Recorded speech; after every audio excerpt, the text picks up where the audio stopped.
সাহাবারা জিজ্ঞেস করবেন, এ রসুল, ইয়া রাসূলুল্লাহ, ইয়া হাবিবাল্লাহ, আপনি নবীকে জিজ্ঞেস করবে, আপনার উম্মতরা জিজ্ঞেস করবে, হে রসূল, কিয়ামত কখন হবে, কিয়ামত কি এরকম হবে, হাসরের ময়দান কেমন হবে? আল্লাহ পাক কোরআনে কারীমের মধ্যে সূরাতুল আরাফ 187 নং আয়াতের মধ্যে আল্লাহ পাক ফরমাচ্ছেন, ইয়াসআলুনাকা আনিস সাআতি আইয়ানা মুরসাহা। আল্লাহু আকবার, আল্লাহু আকবার। ফরমাচ্ছেন কে? আল্লাহ। ইয়া রাসূলুল্লাহ, আপনাকে আপনার সাহাবারা জিজ্ঞেস করবে, ইয়াসআলুনাকা আনিস সাআ, কিয়ামত কখন হবে, কিয়ামত সংগঠিতটা কেমন হবে? আপনি নবীকে যখন জিজ্ঞেস করবে, আপনার দয়াল নবী গো, আপনার উম্মতরা জিজ্ঞেস করবে কিভাবে কিয়ামত সংগঠিত হবে, আমরা কোরআনের মাধ্যমে জানতে পারি। বলুন কোরআন কার বাণী? আল্লাহর। বলুন কোরআন কার বাণী? এই জন্য দুনিয়ার মানুষের প্রশ্ন আমরা শুনবো না, আল্লাহ কি বলছেন সেটা একটুখানি শুনতে চাই। আমার নবীজি বলেন, আল কারিআতু মাল কারিআ, আল কারিআ মাল কারিআ। মানুষ এমনভাবে কিভাবে প্রকম্পিত হবে, কিভাবে সংগঠিত হবে সেটার বর্ণনা দিচ্ছেন। আমরা যদি কোরআনে পাক যদি সূরাতুল ইনফিতর যদি খুলি, আমরা সকলে বলি বিসমিল্লাহির রাহমানির রাহিম। একটু সকলে বলি না, বিসমিল্লাহ কার বাণী? আল্লাহর বাণী। তেলাওয়াত করলে সওয়াব আছে না নাই? আছে। তাই একটু সকলে বলি না, কোরআনে কারীমের মাস আসছে মাহে রমাদান। বলুন কোরআন কিসের মাস? কোরআন নাজিলের মাস। বলুন এই যে মাহে রমাদান কিসের মাস? কোরআন নাজিলের মাস। কোরআন আসছে, কোরআন তেলাওয়াত বেশি বেশি করা দরকার আছে না নাই? আমরা একটু সকলে বলি বিসমিল্লাহির রাহমানির রাহিম।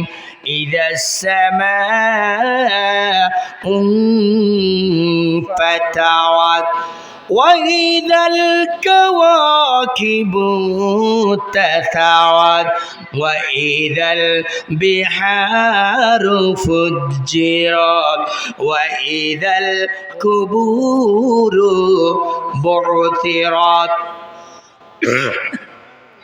আমাদের দেশের মধ্যে কয়দিন আগে নির্বাচন হয়েছে, নির্বাচনের আগে একটা ডিক্লার দিয়ে দেয়, বলে যে অমুক তারিখ নির্বাচন হবে, দুনিয়ার মানুষ তোমরা রেডি থাকবা। ওই আমাদের রাষ্ট্রপতি অমুক হবে, ক্যামেরাম্যান রেডি থাকবা। অমুক তারিখ সন্তানের বিয়ে হবে, রেডি থাকবা। অমুক তারিখ কাউন্সিলরের নির্বাচন হবে, তোমরা রেডি থাকবা। অমুক তারিখ টেন্ডার হবে, ওই জায়গার মধ্যে তোমরা রেডি থাকবা।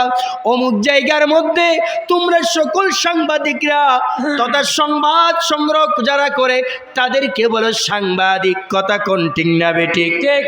তারা তাদেরকে বলে সাংবাদিক। আল্লাহ পাক দুনিয়ার মধ্যে এমন কিছু সব কিছুর বর্ণনা দিয়েছেন, কিন্তু কিয়ামত কখন সংগঠিত হবে কোন জায়গার মধ্যে স্পষ্ট নাই। অমুক দিন সংগঠিত হবে। আল্লাহ পাক নামাজ কিভাবে পড়বেন সেটার নোটিশ আল্লাহ পাক দিয়ে দিয়েছেন।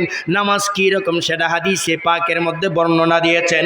কত রাকাত নামাজ কখন পড়বেন, কখন তাহাজ্জুদ আদায় করবেন, কখন ফরজ পড়বেন, কখন জোহরের নামাজ, কখন ফজরের নামাজ, কখন আসরের নামাজ, কখন ইশারের নামাজ, মাগরিবের নামাজ কখন পড়বেন, এগুলা হাদিসে পাকের মধ্যে আছে না নাই? আছে। একটু কথা বলুন বাবা, আছে না নাই? এবং না না না না না না না, শুধু এতটুকু না, পৃথিবীর আল্লাহ পাক কখন কি হবে কি না হবে, হজর মাস কখন, এগুলো আল্লাহ পাক বলে দিবেন। রমাদান কখন চাঁদ উদিত হবে সেগুলাও বলে দিবেন। কিন্তু হাদিসে মুবারকের মধ্যে একটা জিনিস আছে, কিন্তু কখন আপনার যখন 10ই আশুরা হবে, আশুরার মাসের তত আমরা যেটাকে মুহররম বলি, 10 তারিখ হবে ঠিক আছে, কিন্তু কোন বছর হবে কখন হবে সেটা নাই, সেটা উল্লেখ নাই। কথা কোন ঠিক না বেঠিক? কোনো নোটিশ নাই। বিনা নোটিশে আল্লাহ পাক যেই দিন সংগঠিত করবেন, ইদাস সামাউ ফাতারাত, আসমান টুকরো হয়ে পড়ে যাবে। কথা কোন ঠিক না বেঠিক? ওয়াইদাল কাওয়াকিবু তাতারাল, নক্ষত্র রাজিগুলো জোড়ে জোড়ে পড়ে যাবে। মানুষ বলবে হায় হায় হায় হায়, কি হলো, কি পড়ছে, কি পড়ছে।